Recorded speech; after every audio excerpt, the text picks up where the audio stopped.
पहला प्रश्न है कि निम्नलिखित में से कौन सी संभवतः भारत में प्रयोग की जाने वाली प्रथम धातु थी।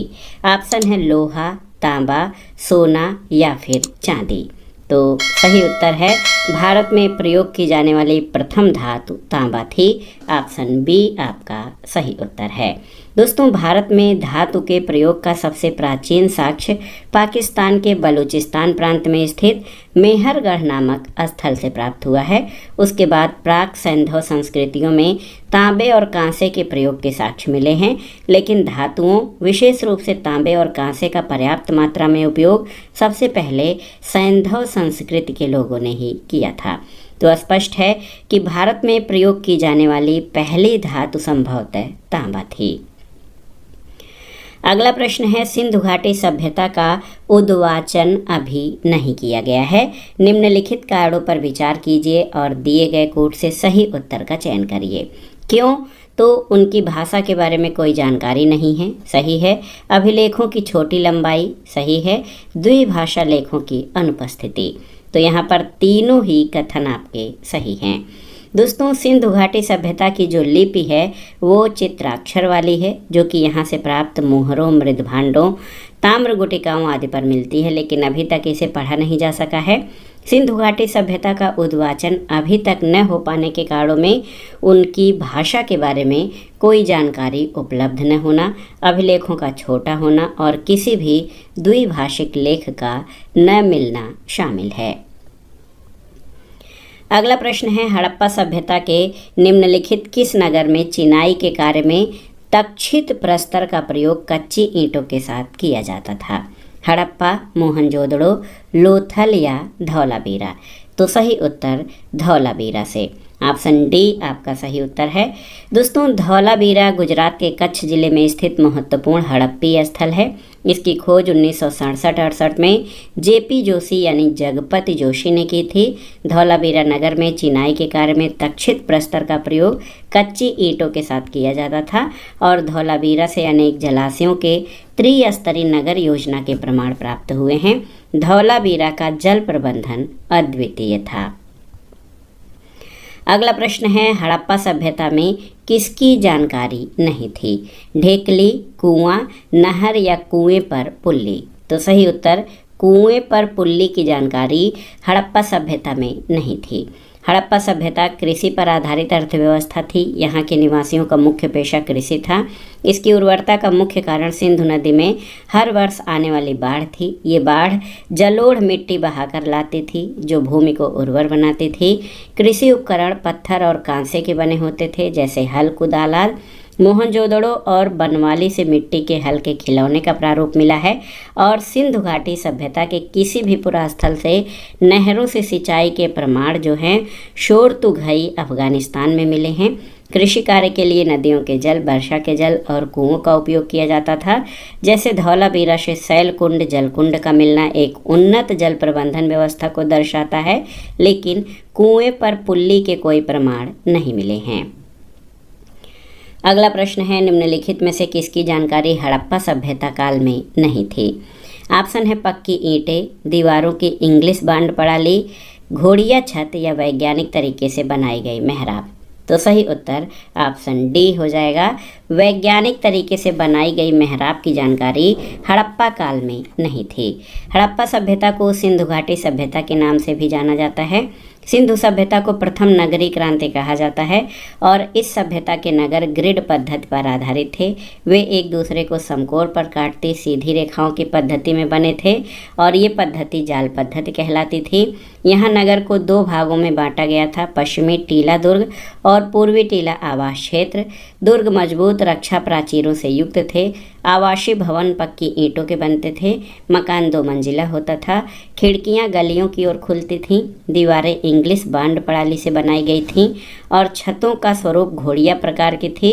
सैंधव सभ्यता में वैज्ञानिक तरीके से बनाई गई मेहराब के लक्षण नहीं दिखाई देते हैं। अगला प्रश्न है, निम्नलिखित में से उस क्षेत्र की पहचान कीजिए जहां सिंधु सभ्यता के पुरास्थल नहीं मिले हैं। ऑप्शन है बलूचिस्तान, उत्तरी पश्चिमी सीमावर्ती प्रांत का पहाड़ी क्षेत्र, निम्न हिमालय क्षेत्र या उत्तरी महाराष्ट्र। तो सही उत्तर ऑप्शन डी हो जाएगा। दोस्तों, सिंधु सभ्यता के पुरास्थल महाराष्ट्र से नहीं मिलते हैं। महाराष्ट्र का दायमाबाद उत्तर हड़प्पा सभ्यता का स्थल है और सिंधु सभ्यता का विस्तार पाकिस्तान और भारत दोनों देशों में है। पाकिस्तान के उत्तर पश्चिम सीमा प्रांत के पहाड़ी क्षेत्रों, दक्षिणी बलूचिस्तान, सिंध और पंजाब में सैंधव पुरास्थल प्राप्त हुए हैं। वहीं भारत के हरियाणा, पंजाब, राजस्थान, उत्तर प्रदेश, गुजरात, जम्मू कश्मीर में ये स्थल पाए गए हैं। इसके अलावा अफगानिस्तान से भी इस सभ्यता के 2 पुरास्थल शोरतुघई और मुंडगाक खोजे गए हैं। अगला प्रश्न है, मोहनजोदड़ो में किले और शहर में सबसे चौड़ी सड़कें क्रमशः कितनी थीं, आपको बताना है। तो सही उत्तर 6 और 10 मीटर। मोहनजोदड़ो में सड़कों की चौड़ाई 13.5 फुट से 33 फुट तक थी। मोहनजोदड़ो के किले और शहर में सबसे चौड़ी सड़कें 6 और 10 मीटर थीं।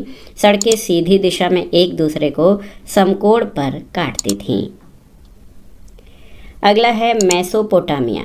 मेसोपोटामिया में किस भाषा ने सुमेरियन भाषा को प्रतिस्थापित किया? ऑप्शन है असीरियन, अक्काडियन, आर्मेइक या ग्रीक। तो सही उत्तर याद रखिएगा, अक्काडियन। फरात और दजला नदियों के बीच स्थित मेसोपोटामिया वर्तमान में इराक गणराज्य का हिस्सा है। मेसोपोटामिया की सभ्यता अपनी संपन्नता, शहरी जीवन, विशाल और समृद्ध साहित्य, गणित और खगोल विद्या के लिए प्रसिद्ध है। 2000 ईसा पूर्व में जब बेबीलोन एक महत्वपूर्ण शहर बन गया, तब दक्षिणी क्षेत्र को बेबीलोनिया कहा जाने लगा। लगभग 1100 ईसा पूर्व से जब असीरियाइयों ने उत्तर में अपना राज्य स्थापित कर लिया, तब उस क्षेत्र को असीरिया कहा जाने लगा। उस प्रदेश की प्रथम ज्ञात भाषा सुमेरियन थी। 2400 ईसा पूर्व के आसपास जब अक्कदी यानी अक्काडियन भाषी लोग यहाँ आ गए, तब अक्कदी ने सुमेरियन भाषा का स्थान ले लिया। अक्कदी भाषा सिकंदर के समय 336 से 323 ईसा पूर्व तक कुछ क्षेत्रीय परिवर्तनों के साथ फलती फूलती रही। अगला प्रश्न है, मेसोपोटामिया के साहित्य में निम्नलिखित में से किस स्थान का संदर्भ हड़प्पा सभ्यता के लिए अभिप्रेत रहा होगा? ऑप्शन है महर्षि, दिलमुन, मेलुहा या मकान। तो सही उत्तर है मेलुहा। मेसोपोटामिया का यूनानी अर्थ है 2 नदियों के बीच। ये इलाका जो है दजला यानी टिग्रिस और फरात यानी ड्यूफ्रेटिस नदियों के बीच के क्षेत्र में पड़ता है। सुमेरियन लेखों से ज्ञात होता है कि उन नगरों के व्यापारी मेलुहा के व्यापारियों के साथ वस्तु विनिमय करते थे। मेलुहा मोहनजोदड़ो का समीकरण सैंधव सभ्यता से किया गया है। अगला प्रश्न है, मेसोपोटामिया के इतिहास में निम्नलिखित में से किस अवधि को प्राथमिक राज्य गठन का युग माना जाता है? आपको बताना है। ऑप्शन है अल उबैद काल, हलाफियान काल, स्मरण काल या उरूक काल। तो सही उत्तर उरूक काल, ऑप्शन डी है। देखिए, मेसोपोटामिया के इतिहास में उरूक काल को प्राथमिक राज्य के गठन का युग माना जाता है। इस काल में चित्रमय स्क्रिप्ट के साथ लेखन और वास्तविक ऐतिहासिक घटनाओं का प्रलेखित रिकॉर्ड का वर्णन किया गया है। अगला है, हड़प्पा लिपि के बारे में निम्नलिखित में से कौन सा कथन सही नहीं है? आपको बताना है। कुछ ऐसे उदाहरण भी उपलब्ध हैं कि ये लिपि बाईं ओर से दाईं ओर को लिखी जाती थी। सही है। हड़प्पा लिपि शब्दाक्षरिक है, यानी प्रत्येक प्रयुक्त प्रतीक किसी शब्द या शब्दांश के लिए होता है। सही है। ये सामान्य रूप से दाईं और बाईं ओर से पढ़ने के लिए लिखी जाती थी। लेखन के सबसे लंबे प्रतिरूप में 30 संकेत हैं। ये आपका सही नहीं है। दोस्तों, हड़प्पा लिपि के ज़्यादातर साक्ष्य पिक्टोग्राफिक यानी चित्रात्मक लिपि के हैं। कुछ साक्ष्य भाव चित्रात्मक लिपि के भी हैं। प्रसिद्ध विद्वान SR राव ने अक्षर चिन्हों की संख्या 22 मानी है। उनके अनुसार हड़प्पा लिपि में मूल रूप से 52 चिन्ह थे। ज़्यादातर लिपि बाएं से दाएं लिखी गई है, फिर भी कुछ साक्ष्य दाएं से बाएं के भी पाए गए हैं। लिपि का सबसे प्रचलित चिन्ह अंग्रेजी के U प्रकार का है और पशुओं के चिन्हों में सबसे प्रचलित चिन्ह मछली का निशान है। अगला प्रश्न है, निम्नलिखित में से कौन सा हड़प्पा स्थल हरियाणा में स्थित नहीं है? ऑप्शन है रोपड़, बनावली, राखीगढ़ी या मिताथल। तो सही उत्तर रोपड़। रोपड़ दोस्तों ये पंजाब में स्थित है। राखीगढ़ी, बनवाली, मिताथल, रिसवल आदि हरियाणा के प्रमुख हड़प्पन स्थल हैं, जबकि रोपड़, संघोल ये पंजाब में स्थित प्रमुख हड़प्पाई स्थल हैं। अगला प्रश्न है मेसोपोटामिया में शामिल क्षेत्र को आज किस नाम से जाना जाता है, आपको बताना है। तो सही उत्तर है पूर्वी सीरिया, दक्षिण पूर्वी तुर्की और इराक का अधिकांश भाग। मेसोपोटामिया में शामिल क्षेत्र को आज पूर्वी सीरिया, दक्षिण पूर्वी तुर्की और इराक के अधिकांश भाग के नाम से जाना जाता है। मेसोपोटामिया फरात और दजला नदियों के बीच का बसा प्राचीन शहर है जो सिंधु घाटी सभ्यता के समकालीन था। अगला प्रश्न है मेसोपोटामिया के निवासी सिंधु प्रदेश को किस नाम से जानते थे। तो सही उत्तर है मेलुखा या मेलुहा। याद रखिएगा, मेसोपोटामिया के लेखों में सिंधु प्रदेश या हड़प्पा क्षेत्र में मेलुहा शब्द का प्रयोग मिलता है। मेसोपोटामिया के लेख मेलुहा को नाविकों का देश कहते हैं। मोहरों पर जहाज़ों और नावों के चित्र इस बात को प्रमाणित करते हैं। और मेसोपोटामिया मिथक मेलुहा के विषय में ये दर्शाता है कि तुम्हारा पक्षी हाजा पक्षी हो, उसकी आवाज़ राजप्रसाद में सुनाई दे। कई पुरातत्वविदों का मानना है कि हाजा पक्षी मोर था। अगला प्रश्न है आद्य इतिहास में किस शहर को सबसे पहला दीवार से घिरा शहर कहा जाता है। ऑप्शन है दमिश्क, ओमान, जेरिको या उपर्युक्त में से कोई नहीं। तो सही उत्तर जेरिको। आद्य इतिहास में जेरिको फिलिस्तीन शहर को सबसे पहला दीवार से घिरा शहर कहा जाता है। ऐतिहासिक स्रोतों के अनुसार 11,000 साल पहले से लोगों ने यहाँ रहना प्रारंभ किया था और जॉर्डन नदी के किनारे स्थित इस प्राचीन शहर के स्थान पर वर्तमान में 20,000 की आबादी वाला कस्बा है। दमिश्क सीरिया की राजधानी है और ये विश्व के प्राचीनतम नगरों में गिना जाता है। ओमान अरब प्रायद्वीप के दक्षिण पूर्व में स्थित एक मुस्लिम देश है जिसे आधिकारिक रूप से सल्तनत ओमान के नाम से जानते हैं। अगला प्रश्न है सिंधु घाटी सभ्यता किस प्रकृति की थी, आपको बताना है। आद्य शहरी, शहरी, शहरी ग्रामीण या ग्रामीण। तो सही उत्तर ऑप्शन बी शहरी। सिंधु घाटी सभ्यता शहरी प्रकृति की थी। सिंधु सभ्यता को प्रथम नागरिक क्रांति भी कहा जाता है क्योंकि भारत में पहली बार नगरों का उदय इसी सभ्यता के समय में हुआ था। वर्ष 1921 में भारतीय पुरातत्व सर्वेक्षण विभाग के महानिदेशक जॉन मार्शल के निर्देश पर दयाराम साहनी ने हड़प्पा की खुदाई की।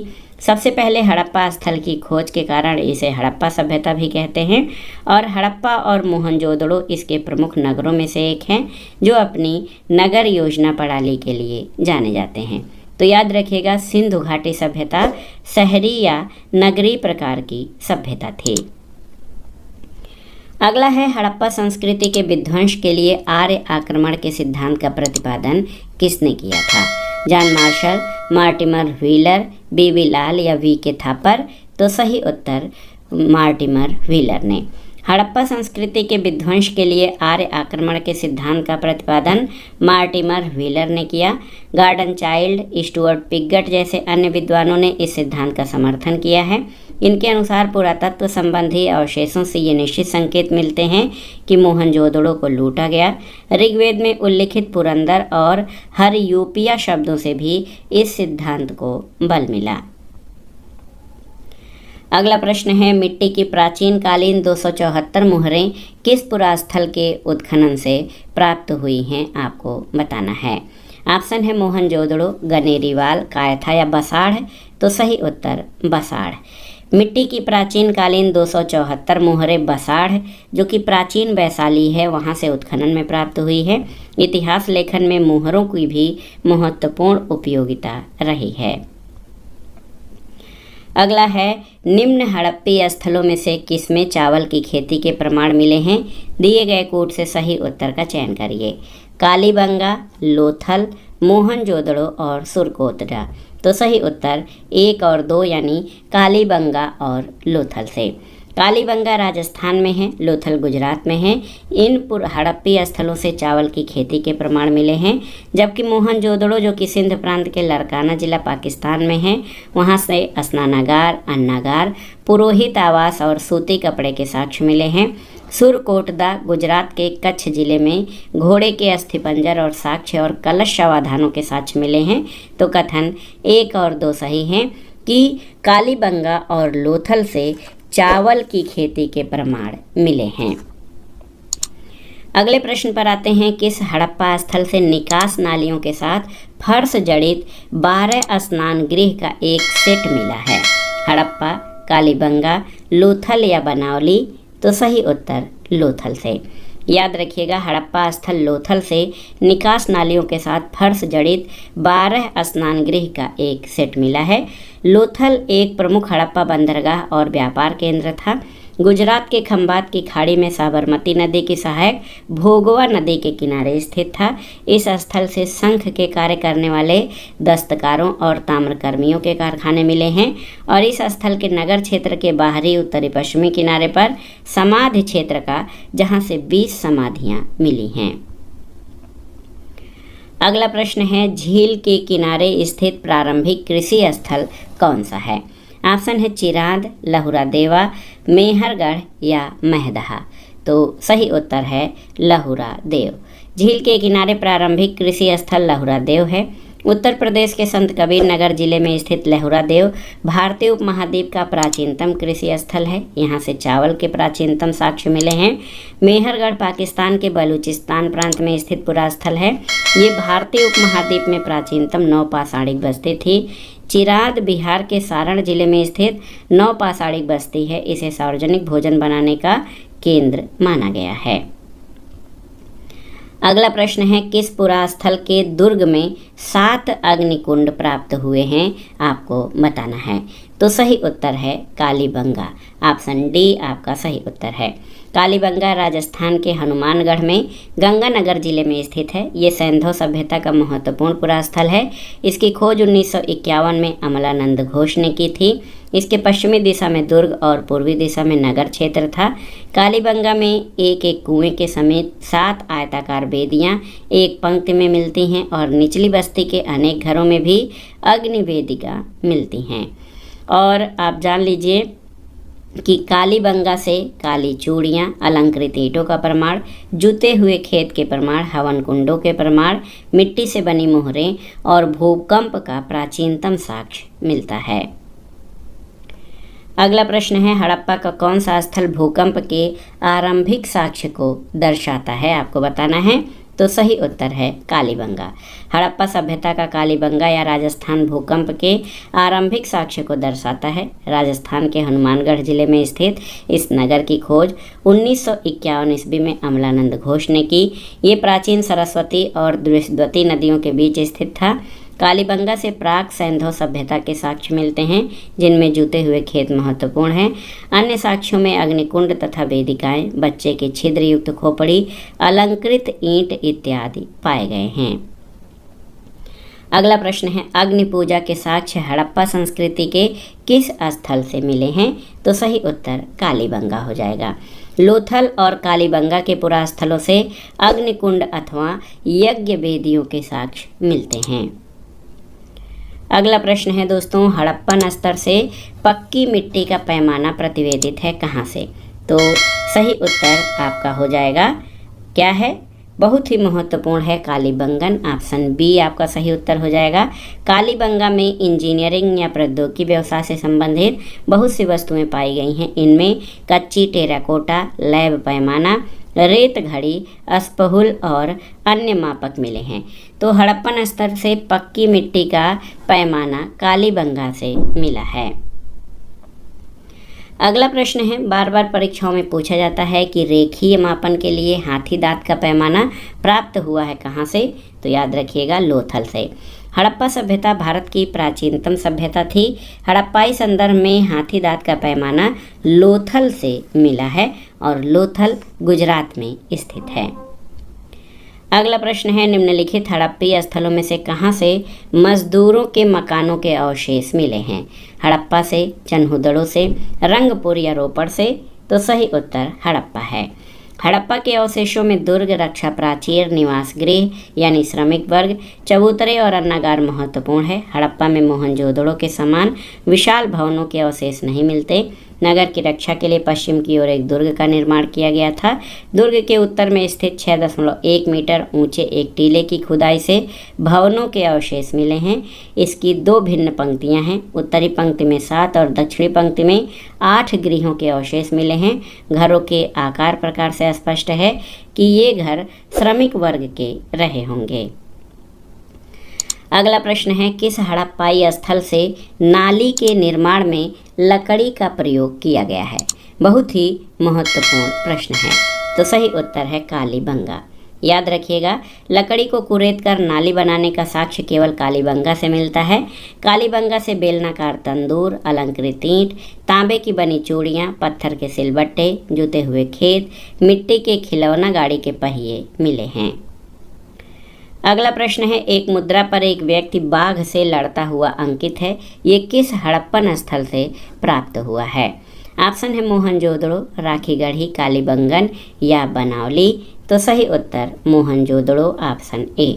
सिंधी भाषा में मोहनजोदड़ो का शाब्दिक अर्थ मृतकों का टीला होता है। सिंध प्रांत के लरकाना जिले में सिंधु नदी के दाहिने तट पर स्थित मोहनजोदड़ो की सबसे पहले खोज राखाल दास बनर्जी ने 1922 में किया था और यहाँ पर प्राप्त एक मुद्रा में एक व्यक्ति बाघ से लड़ता हुआ अंकित किया गया है। अगला प्रश्न है, अधोलिखित में से किस पुरास्थल से मिट्टी के रथ का नमूना प्राप्त हुआ है?